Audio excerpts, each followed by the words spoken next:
Capitanía General de la Tercera Región Militar, excelentísimo don Jaime Milán del Bosch y Usía.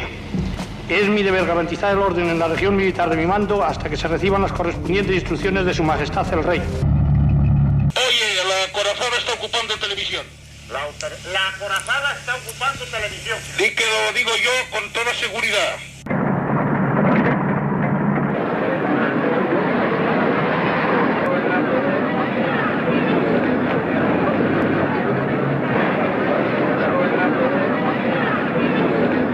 Que tomen todas las medidas necesarias para mantener el orden constitucional dentro de la legalidad vigente.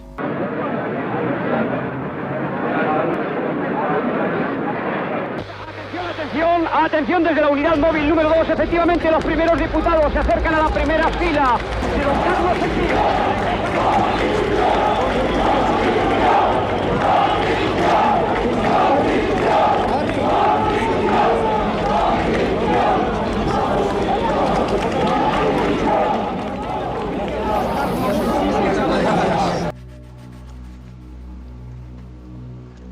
Hoy es 23 de febrero. Y en España se le conoce como 23F en conmemoración del fallido intento de golpe de Estado que se perpetró en el año 1981, cuando fue tomado el Congreso de los Diputados en Madrid.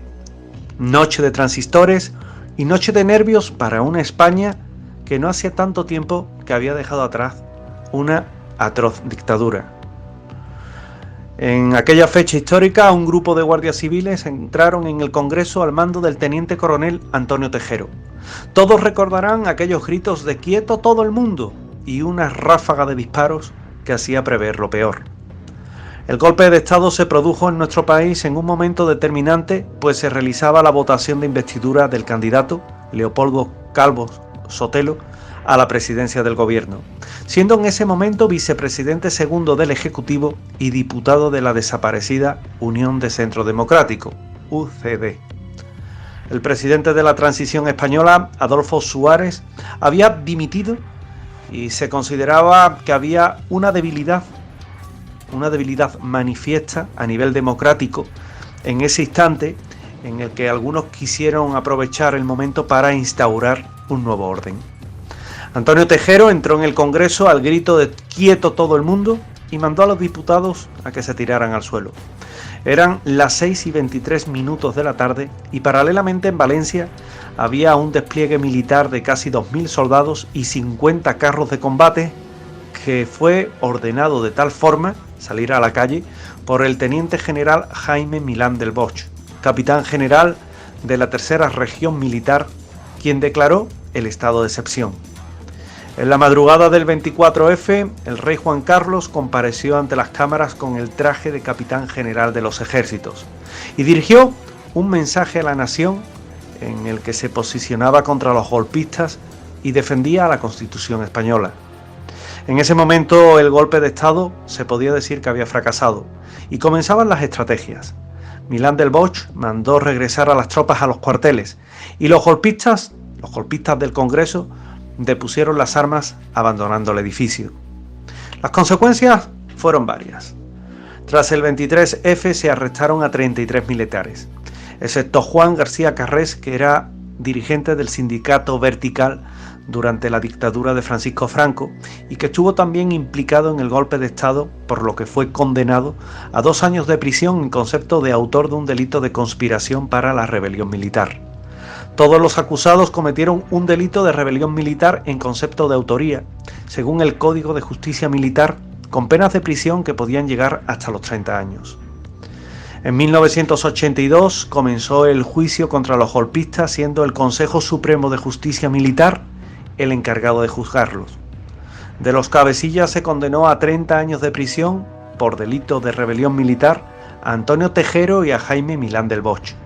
Tejero, además, debió pagar igualmente una multa de 1 millón de pesetas de la época, lo que viene a ser hoy al cambio aproximadamente 6.000 euros. El general Armada fue encontrado culpable de un delito de conspiración para la rebelión y el Consejo Supremo de Justicia Militar le impuso una pena de 6 años de prisión. El Tribunal Supremo, por recurso de casación del Gobierno, revisó la sentencia y aumentó la pena a Armada de 6 años hasta los 30 años, que es la pena máxima.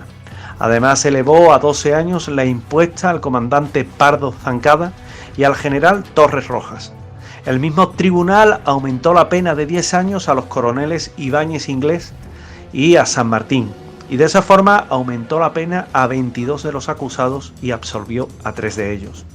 Los principales implicados del 23F fueron absueltos, puestos en libertad, sin cumplir la totalidad de la pena. Armada salió en el año 1988, Milán del Bosch en 1991 y finalmente Antonio Tejero en 1996. Pero hay muchos misterios. Hay una serie de enigmas que permanecen, de preguntas que nunca han sido respondidas y que yo me permito formular. ¿Quién era el elefante blanco? ¿Conocía el rey Juan Carlos alguna información del golpe antes de producirse? ¿Felipe González aceptó ser vicepresidente del general Alfonso Armada? ¿Sabían los servicios secretos extranjeros de los planes de ETA para atentar contra Carrero Blanco? ¿Adolfo Suárez propuso al rey Juan Carlos revocar su dimisión un día después del 23F? ¿Salvó el rey al país en esta crítica situación? ¿Tiene el CNI, el Centro Nacional de Inteligencia, un archivo llamado Jano con el seguimiento a 8.000 personas que en ese momento tenían o podían, en este caso, tener en el futuro una proyección pública? Mucha de esa información está aún clasificada como secreto, aunque una modificación de la ley prevé la cancelación de la clasificación de secreto que se dará dispuesta por el órgano que hizo la respectiva declaración, sin fijar límites temporales.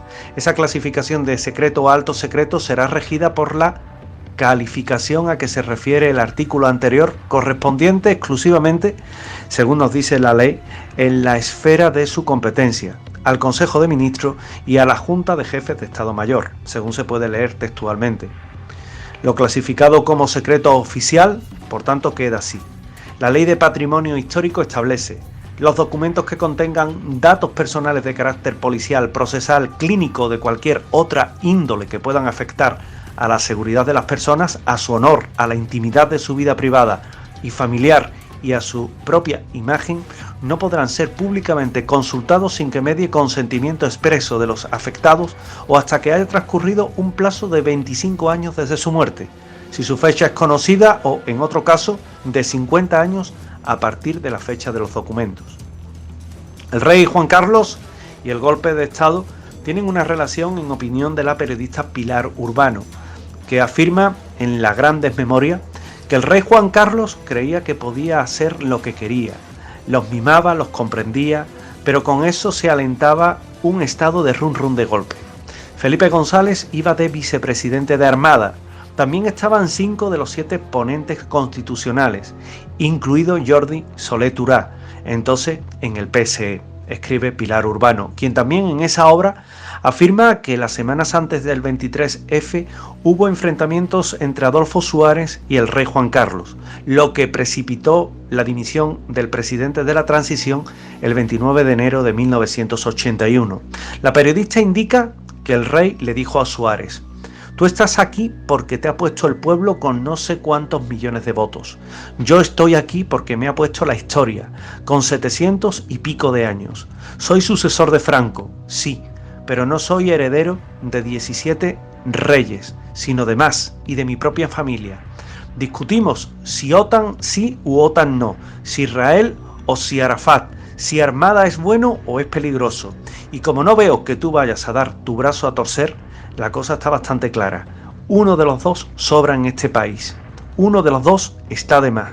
Y como comprenderás, yo no pienso abdicar, le dijo el rey a Suárez, según el libro de Pilar Urbano.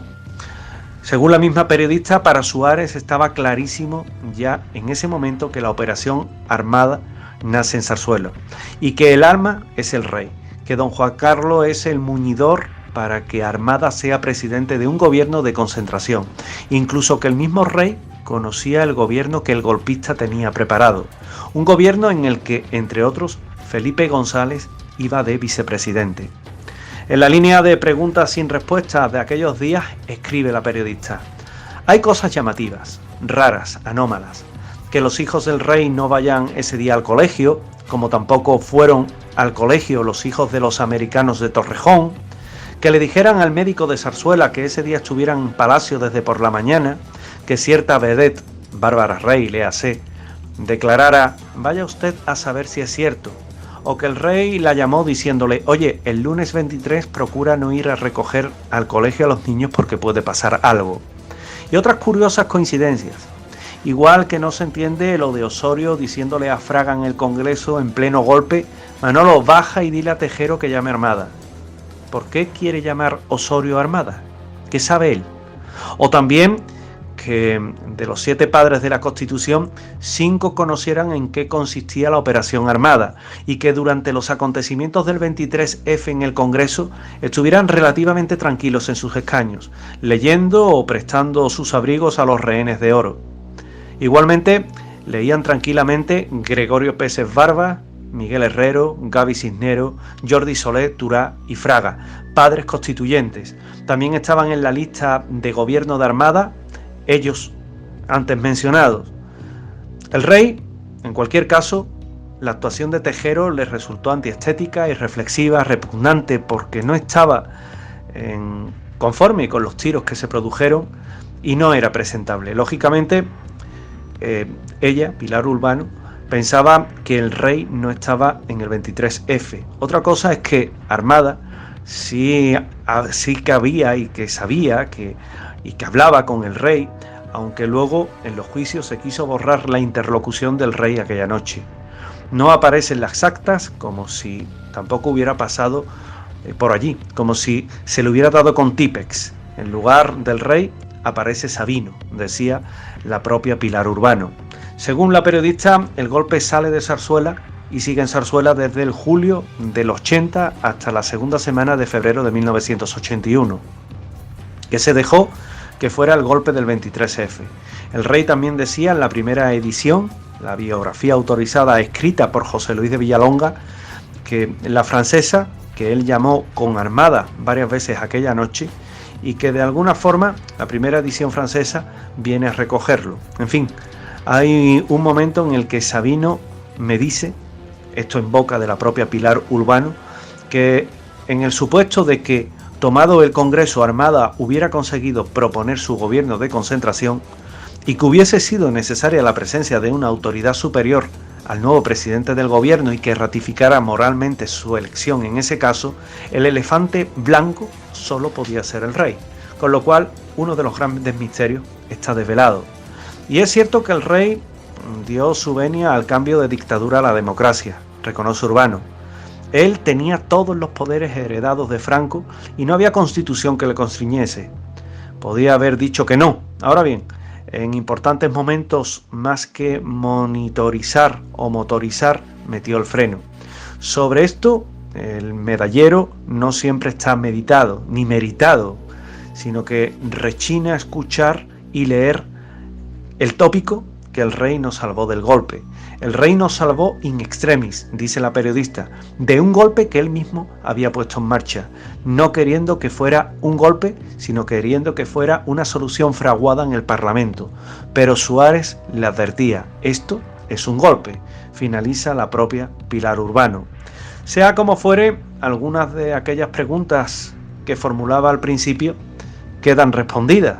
Por ejemplo, ¿quién era el elefante blanco? En opinión de la propia Pilar Urbano. Si conocía el rey información del golpe de Estado, también habría quedado explicado. Que Felipe González hubiera aceptado ser vicepresidente de Alfonso Armada, también queda explicado. Que los servicios secretos extranjeros sabían de los planes de ETA para atentar contra Carrero Blanco es algo que tanto la CIA como el Mossad conocían y comunicaron al gobierno de la época. Que el propio Adolfo Suárez habría propuesto al rey revocar su dimisión un día después del 23F parece improbable, puesto que las discusiones entre ellos eran evidentes. Que el rey salvó a su país de una crítica situación parece evidente, pero la situación, según Pilar Urbano, estaba creada por él mismo. Y finalmente, como no puede ser de otra forma, el CNI tiene archivos de casi todo, y muchos de ellos con información delicada correspondiente al 23F. Sea como fuere, fueron momentos críticos de la historia de España, cuyos secretos estamos aún lejos de desvelar, cuyos secretos, por desgracia, van a quedar en un archivo bajo esa clasificación de la que tanto cuesta sacar alguna información. Son los misterios y secretos de un golpe de Estado que se produjo en España el 23F.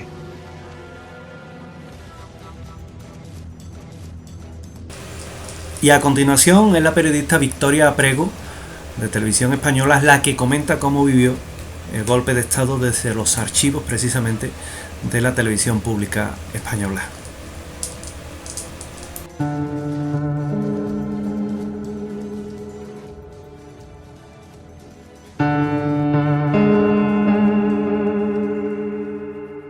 Que con una pistola sube hacia la tribuna, en estos momentos apunta, es un guardia civil, está apuntando con la pistola. Podría haber sido realizada por el teniente coronel Tejero y 200 caballos. El general Alfonso Armada, segundo jefe de Estado Mayor del Ejército. A todos los capitanes generales.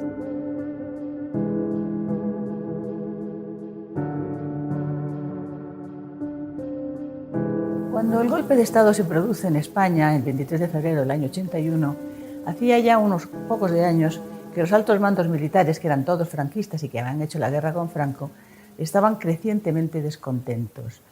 En primer lugar, porque se había dinamitado el régimen franquista con la ley de reforma política y porque España había entrado en una democracia muy incipiente todavía, pero una democracia plena. En segundo lugar, porque se había legalizado el Partido Comunista, que era el gran enemigo del franquismo y del ejército en la guerra civil, que consideraban que habían derrotado al comunismo internacional.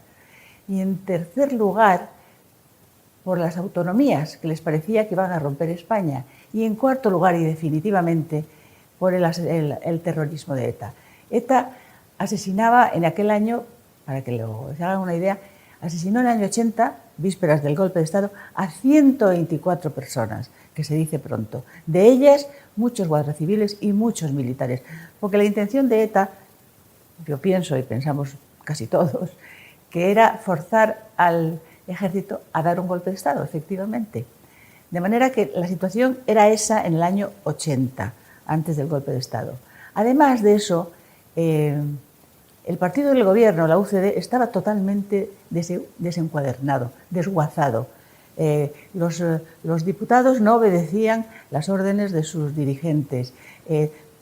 Los varones, lo que entonces empezó a llamar varones del partido UCD, discutían la autoridad del presidente del gobierno, Adolfo Suárez, hasta el punto que tuvieron una reunión en un sitio que se llamaba la Casa de la Pradera para decidir si le dejaban seguir de presidente o no, y si estaba capacitado para ser presidente, delante de él, que tuvo que levantarse y darse una vuelta por el edificio para que discutieran libremente. En definitiva, era un partido deshecho completamente.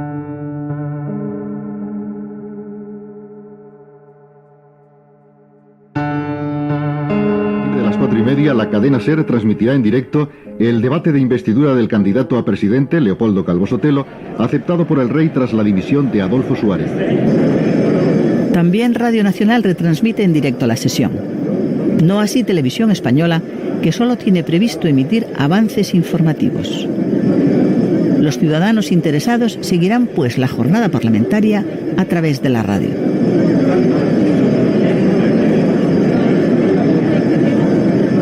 Son las 5 de la tarde del lunes 23 de febrero.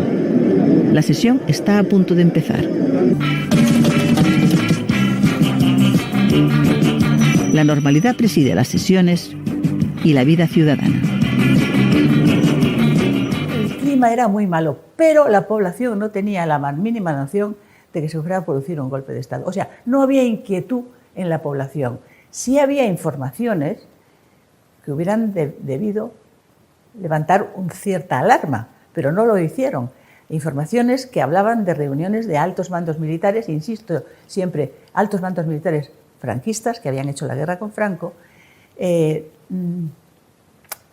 digamos, tanteando la posibilidad de hacer algo, sin decir concretamente nada. Pero vamos, el 23 de enero del año 81, o sea, un mes antes del golpe de Estado, hubo una reunión de altos mandos militares en Madrid de tal gravedad que Sabino Fernández Campos, secretario general de la Casa del Rey entonces, llamó al rey, que estaba de cacería en una finca de Castilla-La Mancha, y el rey se cogió un helicóptero con un tiempo infernal, que le desaconsejaron que lo hiciera, pero lo hizo, y se presentó en Madrid para controlar las cosas y para que supieran que él estaba aquí. Se había publicado en la prensa más derechista, varios artículos hablando del necesario golpe de timón, ¿no? Golpe de timón, no decían más. Y hablando, de hecho, un periodista muy importante en la época, Emilio Romero en ABC, de que el general Armada debería encabezar ese golpe de timón de un gobierno diferente. Don Carlos Navarrete Merino, no. Don Manuel Núñez en Cabo. Sí, algo. En estos momentos hay un disparo. Se ha oído un golpe muy fuerte en la cámara. No sabemos lo que es porque se ven la policía, la Guardia Civil entra en estos momentos en el Congreso de los Diputados. Hay un teniente coronel que con una pistola sube hacia la tribuna. En estos momentos apunta. Es un guardia civil, está apuntando con la pistola, entran más policías, está apuntando al presidente del Congreso de los Diputados con la pistola y vemos cómo, cuidado, la policía. ¡Al suelo todo el mundo!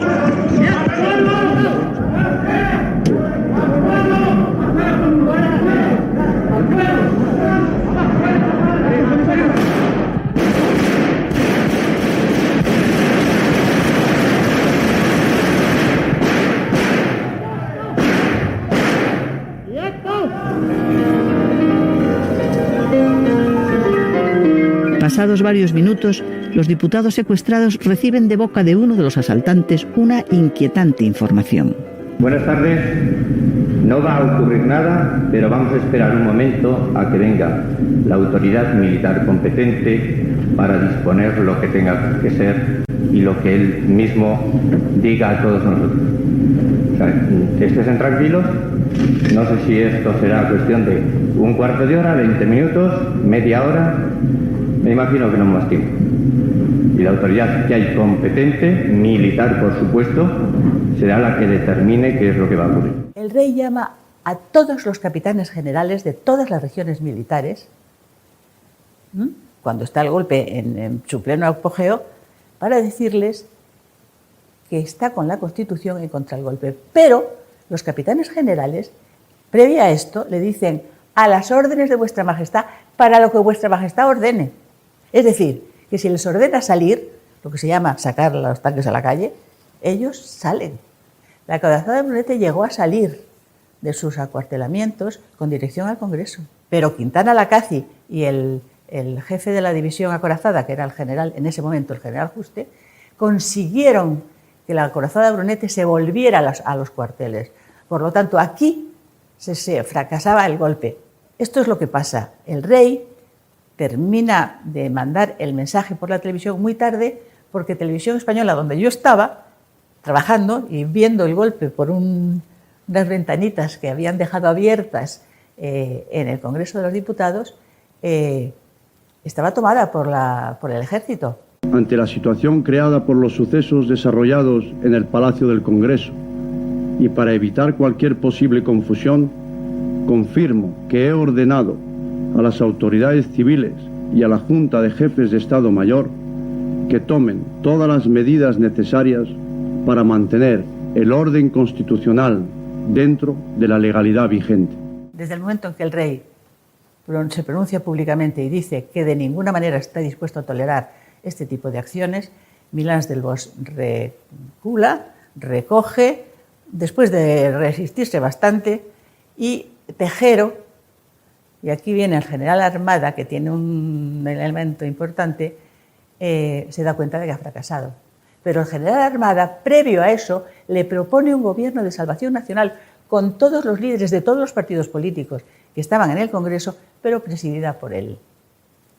Entonces, Tejero se pone como una hidra, se indigna y lo echa a patadas, literalmente, de la negociación.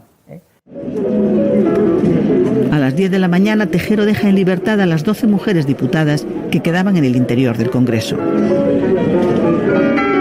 A esa misma hora, alrededor de 30 guardias civiles se descuelgan por las ventanas del Congreso y se entregan a la policía militar. Obviamente los primeros diputados se acercan a la primera fila de los profesionales de la información. Se ha producido una cerrada y observamos la presencia, entre otros, de don Carlos Sentido. A las 12:30 el teniente coronel Tejero se despide de los guardias que le habían acompañado en su aventura golpista y se entrega después al director general de la Guardia Civil. El intento de golpe de Estado termina así. El año 81 es un año durísimo para los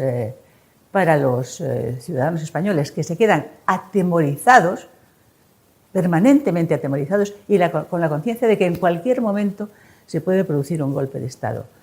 No es verdad que el golpe de Estado del 23F supusiera una vacuna para las Fuerzas Armadas para no volver a intentar un golpe de Estado. No es verdad, porque en octubre del año 82, unos días antes de las elecciones generales del 28 de octubre, que dieron la victoria por la aplastante mayoría absoluta al Partido Socialista, estaba preparado un golpe de Estado brutal, mucho mejor organizado y cruento, lo que se llamó el golpe de los coroneles, que fue desmontado por los servicios de información. En ese golpe de Estado se había planificado neutralizar, comillas, al rey, al presidente del gobierno y a las altas instituciones, a los altos representantes de las instituciones del Estado. Neutralizar significa liquidar, o sea, cargárselos, matarlos. Ese golpe de Estado no se transmitió a la población, se le puso un poco de arena por encima, por decisión del presidente saliente, Leopoldo Calvo Sotelo, y del presidente seguramente entrante, todavía no se habían celebrado las elecciones, pero era evidente que el Partido Socialista iba a ganar, Felipe González. Entre Felipe González y Leopoldo Calvo Sotelo deciden no contar esto a la población, porque la población se hubiera aterrorizado. Desde el 82 aquí no ha habido nunca jamás ningún riesgo de golpe de Estado. Pero eso sí, la población fue consciente de que la democracia hay que defenderla todos los días y que las libertades se mantienen si están defendidas todos los días, que no se puede uno tirar a la Bartola y pensar que lo conquistado es para siempre. De eso nada.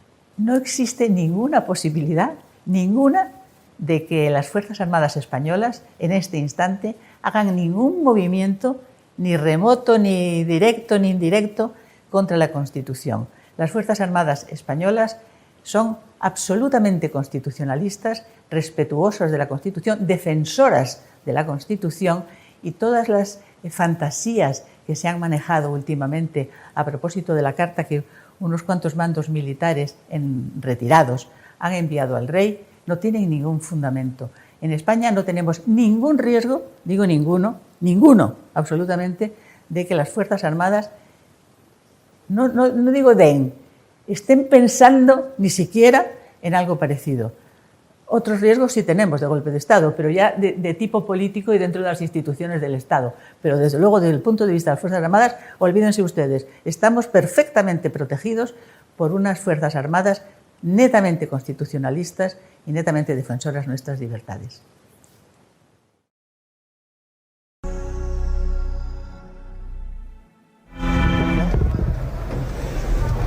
¡Quieto todo el mundo!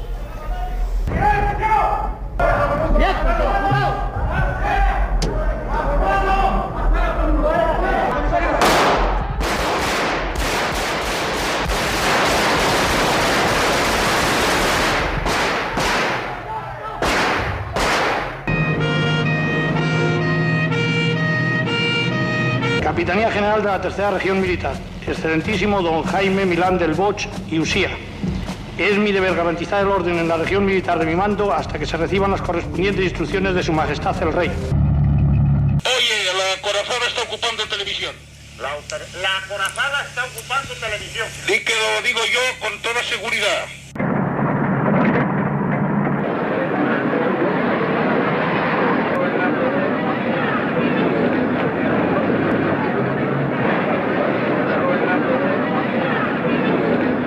Que tomen todas las medidas necesarias para mantener el orden constitucional dentro de la legalidad vigente.